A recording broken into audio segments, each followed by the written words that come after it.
한 5주간 내지 6주간 동안 같이 나누고자 하는 말씀은 에스라서의 말씀입니다. 이 에스라서는 이스라엘이 남북으로 있던 이스라엘이 다 망가지고요.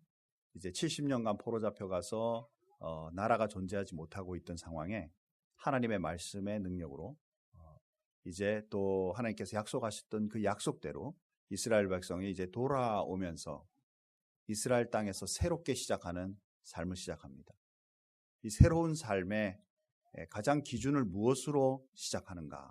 이 에스라서의 전체가 바로 그 새로운 삶에 대한 그 의미가 깊이 담겨 있습니다.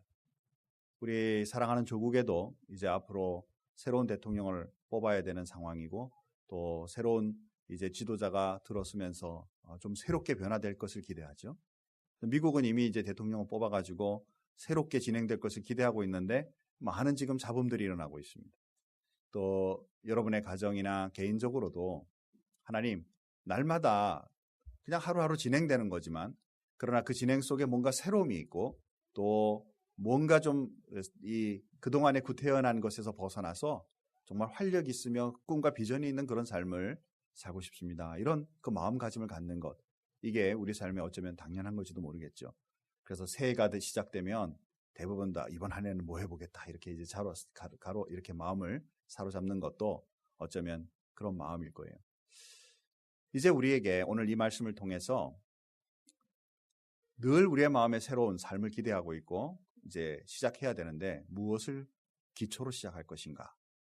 그리고 이것을 거의 한 달 넘게 우리가 말씀을 계속 이제 해나가야 될 텐데 자연스럽게 다음 주 숙제가 이제 나가게 되죠. 1장부터 4장까지 여러분 한번 계속 한 주간 동안 매일같이 좀 읽으시면서 에스라의 말씀을 한번 미리 또 말씀을 대하고 말씀을 같이 주일에 와서 말씀을 대하면 참 좋겠습니다. 자, 먼저 이제 이 에스라를 시작하기 전에 배경 설명을 한번 더 하겠습니다. 저를 앞에 한번 보시면요. 김대영 목사 되게 좋아하는 거예요, 이거. 지도. 여기에 지금 이제 아시리아 제국이 있죠. 이 아시리아 제국은 북쪽 이스라엘을 망가뜨린 나라예요. 북이스라엘. 그러니까 이스라엘이 남북으로 있을 때 북쪽을 침공해서 완전히 초토화시키고 이제 거기에 있는 10지파의 사람들을 다 잡아다가 다른 데로 이주시키며 이 혼합 정책을 써버렸어요. 그래서 이 혼합 정책에 의하여 타 민족이 들어오고 또 있던 민족들이 다 흩어지면서 혼합 정책에 의하여 북쪽 이스라엘의 원래 지역에 자리 잡고 살고 있는 사람들을 사마리아인이라고 표현을 합니다. 사마리아인. 그래서 예수님 시대쯤에는 이제 회복된 예수님의 시대쯤에는 이 유대 쪽에 있었던 남쪽에 있었던 유다 국가에 있었던 사람들은 이 사마리아 사람들 별로 좋아하지 않죠. 그래서 그 땅으로 잘 가지도 않습니다. 옆으로 비껴나가는 그런 삶을 살죠. 누구에 의해서? 아시리아에 의해서 망가지면서 10개의 지파들을 다 흐트러버리고 혼합 정책을 쓰고 함으로써 혈통적으로 변했다라고 생각하기 때문에 이런 일이 생기죠. 이랬던 아수라가 그 다음에 바벨로니아라는 나라가 올라서면서 이 바벨로니아의 핵심적 이 민족은 지금으로 말하면 이라크 사람들입니다. 이 사람들이 올라서면서 이제 아시리아를 다 망가뜨리고 그리고 세력을 확장하면서 이제 남쪽 유다를 침공해서 여기를 다 이제 초토화하게 되죠. 그래서 이스라엘은 망가지게 됩니다. 자, 그리고도 또 얼마 안 돼 가지고 이 지금 메대와 바벨론을 우리 성경에는 바사라고 표현하고 있는데 이 바사는 영어식 표현하면 페르시아예요. 이 페르시아가 등극하면서 이제 또 이 나라들을 다 이겨나가게 됩니다. 그리고 여기에 지금 왕으로 있는 이 고레스라는 사람은 얼마만큼 지도력이 강하냐면 사실은 이 바벨론을 무찌르고 메대라는 나라와 페르시아라는 나라가 공존하고 있을 때 메대라는 나라가 훨씬 더 군사력이나 모든 면으로 보기에 강한 나라였어요. 그런데도 이 페르시아의 왕 고레스라는 지금 성경에 나오고 있는 이 사람이 굉장히 지혜롭고 또 하나님께서 길을 열어주셔서 이 메대를 침공에 들어가 완전히 장악하게 되고 그리고 그 세력을 엄청나게 넓히기 시작해서 이집트까지 그리고 저기 서양에 이르기까지, 그리고 동쪽으로는 인도에 이르기까지 나라가 굉장히 확장되는 그런 일이 일어나게 되죠. 이 페르시아 제국은 민족으로 말한다면 지금 이란 사람들이에요. 오늘 이 본문 속에서 이 고레스라는 왕이 정치적으로나 우리 고고학적 발견으로 봐도 본인이 굉장히 강하고 능력이 있어 이 나라들을 다 침공해가지고 한 것이 아니라 지혜와 또 본인이 말하는 것처럼 하나님의 인도하심 가운데 이 일이 진행된 것을 볼 수 있다는 것이죠. 중요한 것은, 우리가 생각하는 이 일의 중요한 것은 뭐냐면, 우리는 시대 역사적으로 정치의 흐름이 이렇게 됐고 전쟁에 의해서 여러 가지 모양에 의해서 침공에 의해서 이런 모든 게 확장되면서 뭐 이렇게 진행이 됐네라고 생각하지만, 하나님의 말씀 속에서 그 흐름과, 즉 정치의 흐름과 나라들의 흐름과 이 하나님의 말씀을 비교해 보면, 하나님의 말씀 속에서는 하나님이 말씀하셨던 사건들이 시대 속에 서서히, 그냥 정치적인 흐름인 것 같은, 지금 우리와 같이 시간 흐름 속에서 서서히 하나님이 성취시켜 주시는 은혜와 능력을 경험하게 된다는 것이죠. 이스라엘이 남북으로 갈리게 되고 또 북쪽이 먼저 망하고 남쪽 망하고, 그리고 이제 하나님의 약속을 따라 70년이면 너희가 돌아오게 되리라 라는 그 하나님의 말씀의 약속이, 이스라엘 백성들은 어떻게 기대할까? 그렇죠. 이제 우리 70년이면 우리나라가 다시 회복될 텐데 어떤 모습일까? 우리가 군사력을 막 그동안에 키워야 되나? 어떻게든지 이겨야 되나? 뭐 어떤 방법으로 가야 되지? 여러 가지 생각할 수도 있겠지만, 사실 오늘 본문과 더불어 이스라엘 백성의 흐름을 보면요, 백성 자신은 한계 별로 없다라는 거예요. 평범한 시대 속에 하나님의 역사와 그 은혜가 이들을 구원케 해주시고, 특별히 그런 고백이 이스라엘 사람이 아닌 고레스 왕이라는 왕의 입을 통하여 고백되면서, 오늘 본문에 읽은 이 말씀 속에서 고백되면서 하나님의 일이 성취되어 가고 있다라는 것이죠. 오늘 우리가 큰 제목을 뭐라고 잡았냐면, 우리가 새롭게 시작되는 그리스도인의 삶. 정말 우리가 새로운 일을, 우리 국가든지 우리 가정이든지 내 개인이든지 또 사업체든지, 모든 새로운 일의 시작은 우리가 계획 세우고 우리가 추진한 것 같지만 하나님의 은혜와 하나님의 여심, 인도하심이 없다면 사실은 그건 성취하기 어렵다는 것이죠.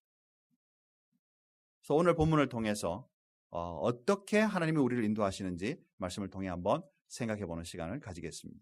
자, 앞에 요거는요, 지도를 넘어서서 이제 시대적 흐름을, 또 성경의 전체를 한번 보기 위해서 간단하게 넣었는데요. 자, 유다가 멸망하고 이제 70년 만에 포로가 돌아올 거다라고 성경이 이미 말씀했어요. 좀 이따 이제 성경 구절들을 볼 것입니다. 그런데 그 70년이 언제부터냐라는 거예요. 사람들은 많은 연구들이 있죠. 그 중에서 이제 한 가지 연구는 뭐냐면, 처음으로 바벨론 사람들이 잡아가던 605년, 예수님 오시기 전 605년 전에 처음으로 잡아가기 시작한 날짜로부터 성전이 건축되기 시작하는 날짜까지가 70년이에요. 그러니까 잡혀가는 건 아직 망하진 않았어요. 그런데 시대적으로 언제 망했냐? 여기 밑에다가 제가 날짜를 써놨죠. 586년에 이스라엘이 완전히 망했어요. 앞에도 잡혀가기 시작하다가 이제 나라가 확 이제 없어진 것이 586년이에요. 그리고 성전 건축이 시작된 것은 536년이에요. 다시 말해서 50년 정도밖에 차이가 안 난다는 거죠. 그러니까 어떤 면으로 보면 망한 때와 돌아온 첫 시기를 보면 50년밖에 차이 안 나는데, 성전이 건축된 데를 기준으로 하면 70년이 되는 거죠. 표정을 보니까 멍하시네요. 숫자를 많이 얘기하니까. 핵심은 이겁니다.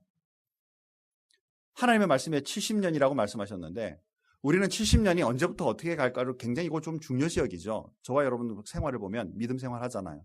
하나님, 내가 기도하고 있는데 이 기도가 언제 이루어질 겁니까? 그죠? 어느 때 이루어질 것입니까? 내가 기대하는 그 날짜들이 있다고 말이죠.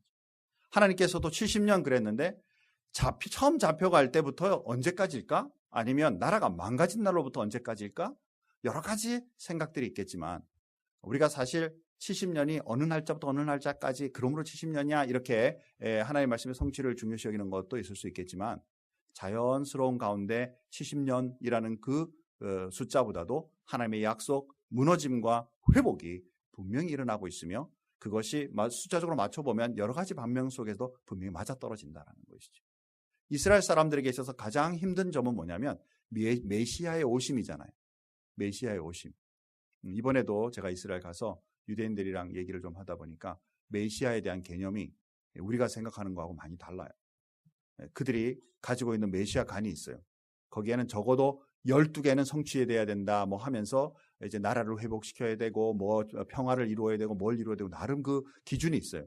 그 기준을 가지고 자꾸 온 사람들 좀 이렇게 맞춰보니까 잘 안 맞으니까 이 사람 메시아 아닌 갭이요 자꾸 이제 제끼는 거지. 예수님이 오셔서 이 땅 위에 일을 이루시는데도 그 사람들은 자기 기준으로 바라보니까 예수님이 메시아에 해당하지 않는다고 보는 거죠.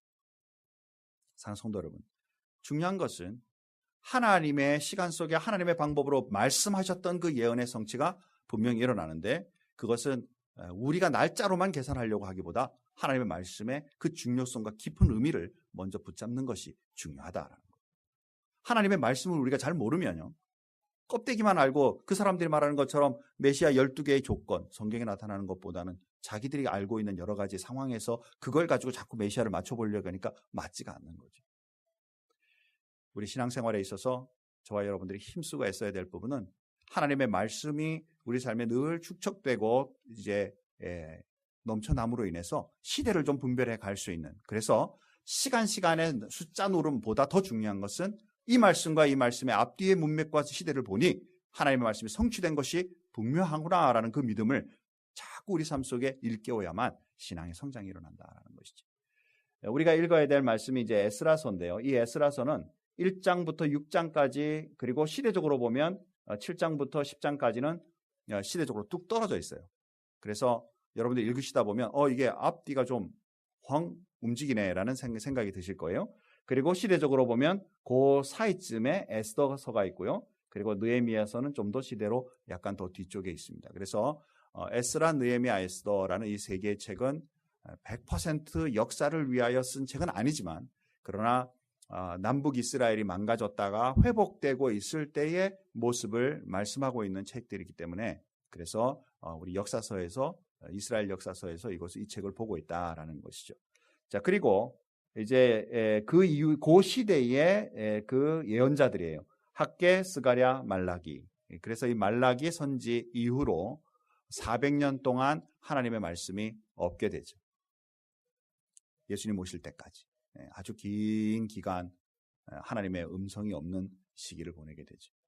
좀 어떤 면으로 보면 암흑기죠. 그리고 우리 신학의 역사에서는 중간기, 구약과 신약의 중간 지점이다. 이때는 많은 기록들이 남아있지 않기 때문에 지금도 신학적으로 연구할 것이 굉장히 많다라는 것입니다. 우리 젊은 분들 중에 신학을 공부해서 내가 중간기를 공부하고 싶다, 이런 분 있으시면 언제나 조인할 수 있기를 바랍니다. 그죠? 말씀으로 시대에 어두운 시대에 그래도 이스라엘 백성들이 어떻게 그걸 잘 이기고 나갔는가 우리가 볼 수 있겠죠. 자, 그리고 밑에 이제 일부러 제가 왕들을 넣었는데요. 이 고레스 왕, 다리오 왕, 그리고 아하수로, 아닥사스당 왕, 요 네 왕 정도는 특별히 다른 건 몰라도 최소한 3개, 고레스, 다리오, 아하수로, 이 에스더와 연관되어 있는 이 왕 정도의 이름을 여러분이 알고 계시면 성경 읽을 때 요 다음 왕이구나 알면서 시대를 좀 살펴볼 수가 있게 되겠습니다. 자, 이제 본문으로 한번 들어가 보죠. 사랑하는 성도 여러분, 우리 1장 1절 말씀 한번 보십시다. 에스라 1장 1절 말씀. 다 같이 한 목소리로 1장 1절 말씀 같이 한번 읽겠습니다. 바사왕 고레스 원년에 여호와께서 예레미야의 입을 통하여 하신 말씀을 이루게 하시려고 바사왕 고레스의 마음을 감동시키매 그가 온 땅에 공포도 하고 조소도 내려 이르되. 한번 보시죠. 이제 이스라엘의 회복이 일어나기를 시작하는데 이 본문의 말씀 속에서 회복은 이스라엘 백성들이 뭐 항거투정을 했다든가 독립운동을 했다든가 뭐 이런 모습이 아니라 하나님께서 예레미야를 향하여 주신 말씀이 성취되기 시작했고 그래서 고레스에게 하나님께서 감동을 주셨다, 이런 표현을 씁니다. 예레미야 이 말씀을 한번 어떤 말씀인지 성경을 돌아가서 한번 보시죠. 제가 미리 준비했는데요. 여기에 보니까 예레미야뿐만 아니라 이사야도 이 말씀에 대해 얘기하고 있어요. 근데 중요한 것은 뭐냐면 이 이사야는 예수님 오시기 전 약 600~700년 전에 살고 특별히 이 고레스 왕보다는 150년 전에 활동하던 선지자입니다. 그런데 150년 전에 고레스라는 사람에 대해 언급하고 있다는 거예요. 그래서 요즘 신학자들 중에는 있을 수 없다 이거는. 150년 이후에 일어나는 왕 이름을 직접 언급하는 법이 어딨냐. 요 언급하는 요 부분 뒷부분으로는 나중에 쓰여져서 붙여뒀다 이렇게 표현을 합니다. 우리는 그렇게 믿지 않습니다. 그래서 이사야를 제1 이사야서, 제2 이사야서라고 가로질러요. 그런데 우리는 그렇게 말씀 믿지 않습니다. 이 이사야는 선지자예요. 하나님께서 주신 그 마음과 그 예언의 능력으로 이미 일어날 왕에 대해서 알고 있을 수 있으며 하나님이 주신 그 말씀 가운데 고레스를 언급할 수 있다는 믿음으로 우리는 이사야서를 그대로 나누지 않고 이사야서를 받게 돼요. 그래서 오늘 말씀 한번 성경 구절이 어떻게 나오고 있는지 한번 보십시다. 자, 예레미야서에 나오고 있는 말씀이에요. 25장 12절과 13절 말씀 다 같이 한번 읽어봅니다. 한 목소리로. 앞에 좀 글이 작아서 여러분 읽으실 수 있는 대로 예레미야가 먼저 어떻게 예언했는지 한번 보십시다. 다 같이 한번 읽겠습니다. 나 여호와가 말하노라. 70년이 마치면 내가 바벨론 왕과 그 나라와 갈대아인의 땅을 그 죄악으로 인하여 벌하여 영영이 황무케 하되 내가 그 땅에 대하여 선고한 바 곧 예레미야가 열방에 대하여 예언하고 이 책에 기록한 나의 모든 말을 그 땅에 임하게 하리니. 아멘. 70년이 지나면 바벨론 공격하여 유다를 망하게 했던 그 나라조차도 이제는 멸망하도록 하겠고 이제 회복의 역사가 일어날 것이다 라고 말씀하는 거죠. 예레미야 29장 10절 말씀, 그 밑에 말씀을 보면 또 이렇게 말합니다. 다 같이 한번 읽어보겠습니다. 나 여호와가 이같이 말하노라. 바벨론에서 70년이 차면 내가 너희를 권고하고 나의 선한 말을 너희에게 실행하여 너희를 이곳으로 돌아오게 하리라. 아멘. 예언적으로 미리 70년 동안 이제 망가지고 있는 이스라엘에 대해서, 유다에 대해서, 이 나라에 대해서 70년의 후에는 반드시 내가 구속하겠다라는 약속을 주시죠. 자, 이 말씀이 이루어지고 있다라고 이제 이 말씀에서는 지금 말하고 있다라는 사실이죠. 자, 또 이사야서의 말씀 한번 보시죠. 자, 이사야 44장 28절 말씀에는 한번 또 같이 한번 읽어보겠습니다.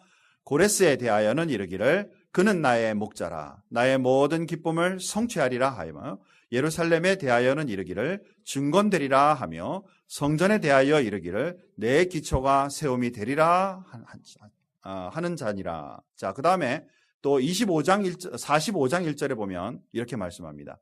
한 번 더, 한 중간까지만 읽겠습니다. 같이 한번 읽어보죠. 여호와께서 그의 기름 부음을 받은 고레스에게 이같이 말씀하시되. 여기까지만.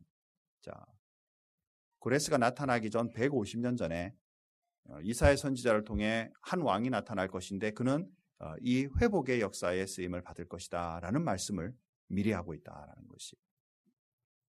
사랑하는 성도 여러분, 하나님의 말씀, 우리가 믿고 있는 하나님의 말씀, 이 성경은 그냥 책으로 또 괜찮은 어떤 철학적인 그런 모습으로 우리는 이 말씀을 대하지 않는다는 것입니다.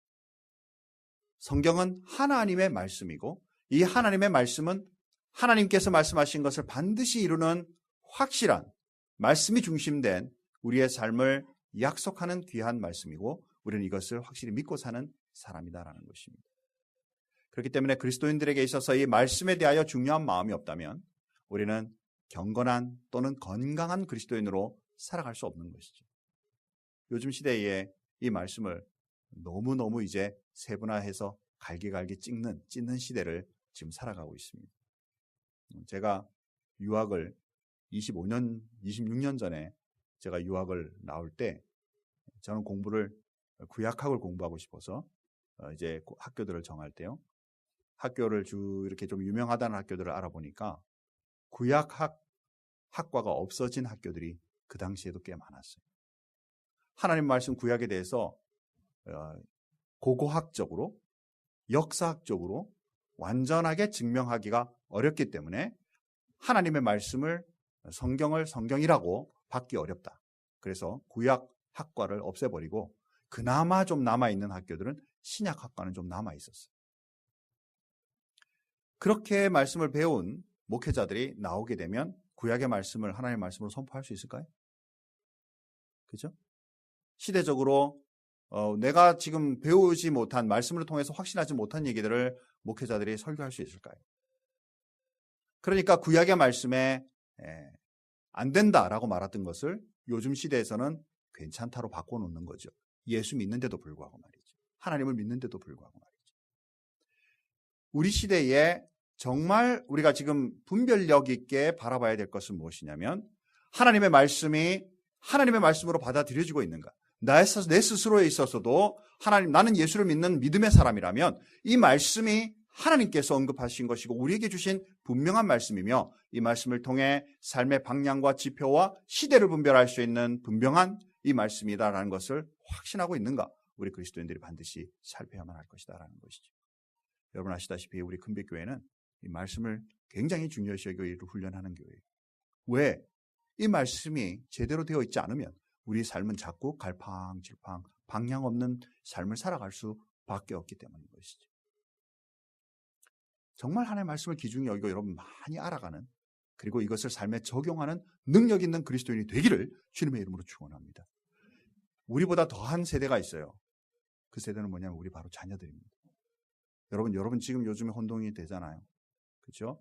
많은 교회들이, 많은 교단들이 성경에 no 하고 있는데도 yes라고 말하면서 그들을 포용해야 된다, 수용해야 된다, 무조건 교회는 그것을 받아들여야 된다라고 말하고 있는 시대에 이것이 더 전환되어 우리 자녀 세대에 이르게 되면 하나님의 말씀에 분명히 말씀하고 있는데도 불구하고 아무렇지도 않게 흘러가는 그런 받아들이고 있는 그런 시대 속에 스스로들 분명히 자기의 삶을 말씀의 중심을 두어 살아가야 될 어려움을, 우리보다 더 극심한 어려움을 우리 후세대는 분명히 안고 있다는 사실이죠. 무엇으로 그들을 준비시켜 줄 것인가? 우리 스스로 하나님 앞에 정말 말씀으로 잘 무장된 사람이 되어 자녀들을 하나님의 말씀으로 분별력 있게 세상을 바라볼 수 있도록 도와줘야 될 역할이 저와 여러분에게 있고, 그리고 우리가 섬기고 있는 이 교회들이 하나님의 말씀에 제대로 붙잡힌 바 된 복음의 능력을 소유한 교회들로 서야만 우리 후세들이 이 교회들을 통해 바른 삶의 지표와 능력을 분명히 볼 줄 믿는다라는 것입니다. 사랑하는 성도 여러분, 하나님의 말씀은 분명히 예언적으로 말씀하셨지만 성취되는 말씀이에요. 우리는 그것을 믿고 사는 그리스도인들입니다. 이것을 믿음이라고 말하죠. 주 예수를 믿으라. 그리하면 너와 내 집이 구원을 얻으리라. 아멘. 그렇죠. 내가 예수 믿기 시작한다면 나뿐만 아니라 이 말씀이 나의 것이 되어 우리 가정에, 우리 일가 친척에, 주변의 많은 사람들에게 이 말씀이 증거되어 우리 가족을 살릴 수 있는 말씀임을 나는 믿습니다라는 믿음으로 가는 것이 바로 우리의 삶이죠.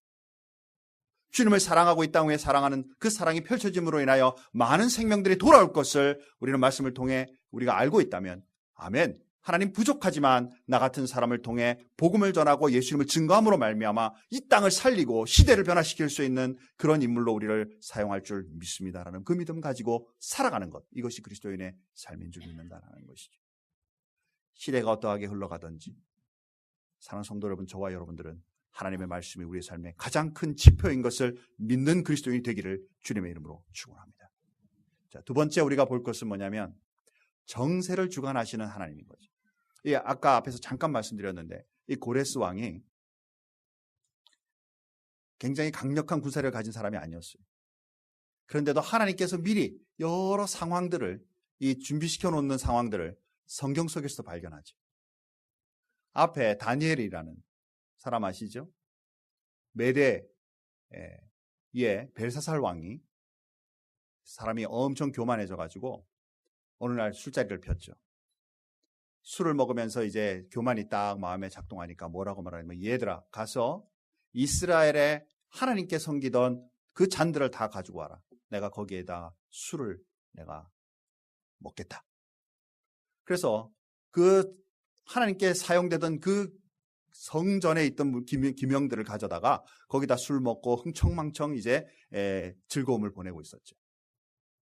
그런데 갑자기 벽에 손 하나가, 몸도 아니고요, 손 하나가 뜨 나타나더니 벽에다가 글을 쭉 쓰는 겁니다. 근데 그 글을 주변에 있는 사람이 아무도 못 읽어요. 어떻게 된 거냐, 뭐 술객들 막 불러다가 가장 지혜롭다는 사람도 불러다가 이게 무슨 뜻이냐 아무도 몰라요. 근데 다니엘을 딱 부르니까 다니엘에서 딱 읽으면서 메네 데겔 우바르신, 당신의 삶을 하나님께서 저울에 지어봤더니 부족하다라는 말씀. 즉 이것으로 인해 당신은 하나님께서 당신의 삶을 이제는 이 땅을 그만하시도록 하나님이 하실 것입니다. 그 다음날 이 메대가 망가지죠. 고레스 왕과 모든 사람이 침공에 들어오는데 아무도 저항하지 않았어요. 왜? 이미 모든 왕들이 다 앞에도 그렇고 전부 타락하고 국민들을 바로 보지 못하니까 고레스 왕이 전쟁 치면서 들어오는 게 아니라 점령에 들어와도 그냥 항복하고 그냥 거기에 다 포용하고 다 인정해버리는 거죠. 무슨 얘기예요? 하나님께서 길러시고 뭐 하니까 큰 전쟁 안 치러도 그 큰 나라와 강력한 그 메대를 잡아먹을 수 있는, 즉 그것들을 컨트롤할 수 있는 능력을 하나님께서 여시는 거죠. 그 다음 2절 말씀에 우리가 읽는 에스라 1장 2절 말씀에 보면 바사왕 고레스는 말하노니 하늘의 하나님께서 세상 모든 나라를 내게 주셨고 본인 스스로가 말하기를 내가 노력하여 이 땅 성취한 강력한 왕이다라고 말하지 않고 하나님께서 이 땅을 나에게 허락하여 주셨다라고. 그죠? 아까 보셨죠? 지도 당시에 엄청난 그 지역을 장악할 수 있는 능력을 가지고 있는 왕으로 서게 되는 것을 보게 되죠. 자연스러운 시간 속에 점령해 들어가던 이 고레스 왕은요, 사실은 많은 나라들에게 포용 정책을 썼어요. 살던 나라들 니네들 문화 그대로 지켜라. 그렇죠?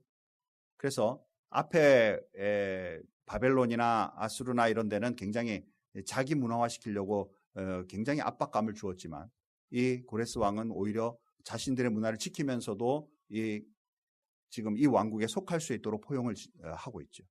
더군다나 이스라엘에 대해서는 하나님께서 분명히 자기에게 이런 꿈과 비전을 주신 것을 선포하면서 감동을 주셨다라고 말씀하면서 가서 돌아가고 오히려 회복하고 가서 반드시 성전을 지으라는 이 말씀을 주게 되죠.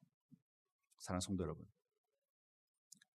저와 여러분들은 우리 시간 속에 좀 초자연적으로 역사하신 하나님을 늘 기대하곤 하죠. 우리 필요하다고 생각합니다. 여러분 간구할 필요가 있죠. 내가 건강이 좋지 않다. 하나님, 정말 내가 주님 앞에 간구하오니 내 이 건강의 문제들을 좀 간섭해 주시고 역사해 주셔서 초자연적으로 좀 낫게 해 주십시오. 기도할 수 있죠. 경제적인 모든 상황 가운데 어려움이 있을 때 하나님, 물질의 근원 되신 하나님, 나를 좀 도와주시고 정말 생각지도 못한 방법들을 통해 좀 열어주셔서 하나님 앞에 물질을 가지고 좀 잘 사용할 수 있는 사람 되게 해 주십시오. 기도할 수 있죠. 부족하고 연약하지만 하나님 나에게 직업의 현장이라든가 좋은 일의 터전들을 허락해 주셔서 하나님 정말 주님을 위해서 사람들을 위해서 살 수 있는 그런 사람 되게 해주세요. 기도할 수 있죠. 그럼에도 불구하고 우리가 반드시 놓치지 말아야 될 것은 뭐냐면 자연스러운 시간 속에 하나님께서 자연스럽게 우리의 길을 열어가실 때 초자연적인 역사같이 보이지 않는다 할지라도 하나님의 길려심과 그 은혜를 경험할 수 있는 그리스도인이 되어야 한다는 것이죠. 고레스 왕이 서서 어쩌면 포화 정책을 쓰고 있는 그런 정책으로 유대인 니네도 다 돌아가서 해라라고 말하고 있을지 몰라요. 그래서 그 포용 정책에 의하여 어쩌면 포로를 이제 풀림을 당하고 또 돌아가서 성전을 지을 수 있는 그런 기회를 생길는지도 몰라요. 그러나 본문의 말씀 속에서 보면 그런 자연스러움 속에도 분명히 고레스 왕은 하나님께서 이 일을 나에게 명하셨고 하나님께서 나에게 감동하셨으며 이 일을 통하여 하나님께서 여신다라는 사실을 분명히 말하고 있다라는 사실이죠. 저와 여러분의 삶 속에 개인적인 가정에 혹은 우리 국가와 우리 사랑하는 조국에 미래를 두고 기도할 때도 우리는 이 부분을 놓쳐서는 안 된다는 것입니다. 우리 국가에 지금 촛불, 태극기, 그죠? 무엇을 하든지 여러분이 원하시는 대로 할 수 있다고 저는 믿습니다. 하지만 우리가 진짜 그리스도인이라면, 우리가 정말 하나님의 역사하심과 그 은혜를 우리가 정말 믿고 있다면 하나님 앞에 먼저 기도하며 하나님, 시간의 모든 흐름을 주관하시고 역사하시는 하나님, 우리 사랑하는 조국이 고통과 고난 가운데 있는 이것만을 보지 마시고 정말 이 국민들의 사랑과 하나님의 기대감과 무엇보다 우리 사랑하는 성도들의 기도를 하나님 들어주셔서 이 시대 속에 찬반의 어려움에 사람들의 마음이 갈리고 고통스러워하는 이것이 결국에는 은혜와 능력이 될 수 있는 기회로 하나님 만들어 주십시오라고 먼저 기도하는 그리스도인이 되는 것이, 하나님의 그 은혜와 섭렵을 기대하는 그리스도인이 되는 것이 더 먼저다라는 생각이에요. 사랑하는 성도 여러분, 우리는 여기 있어서 촛불을 들든지 태극기를 들든지 뭐 별 기회가 별로 많지 않겠죠. 그러나 여러분이 1시간 들러 나갈 때 적어도 2시간 이상 기도하고 주님 앞에 일을 행할 수 있는 그리스도인이 되기를 주님의 이름으로 축복합니다. 시대 속에, 시간 속에 역사하신 하나님을 결코 우리는 놓쳐서는 안 된다는 것이죠. 우리 가정의 일들은 어떤가요? 우리가 새롭게 뭔가 하고 싶어하고 또 한번 전환을 시켜보고 싶은 우리의 삶들에 대해서 하나님, 내가 초자연적인 역사로 이런 거 원합니다라고 기대하기 할 수도 있지만, 그것보다 더 하나님 자연스러운 삶 속에서 내가 가지고 있는 재능들과 내가 할 수 있는 모든 일들이 주님께서 열어주셔서 이 일을 감당할 수 있게 도와주십시오. 내 개인의 삶도 마찬가지죠. 하나님께서 여시는 그 축복과 은혜가 우리 삶에 있어야 되겠다. 그런데 이 말씀 속에서 우리가 꼭 주시해야 될 것이 뭐냐면, 돌아가면 반드시 성전을 세워라 라고 말씀하고 있어요. 뭐 그냥 니네 돌아가서 니네 하고 싶은 거 해라 이렇게 말씀할 수도 있죠. 고레스 왕의 입을 통해서 이스라엘 백성들에게 있어서 가장 중요하게 새로 시작하는 데 있어서 근본이 되는 것은 바로 하나님과 함께함이라는 것이에요. 예배가 중요하다는 것이죠.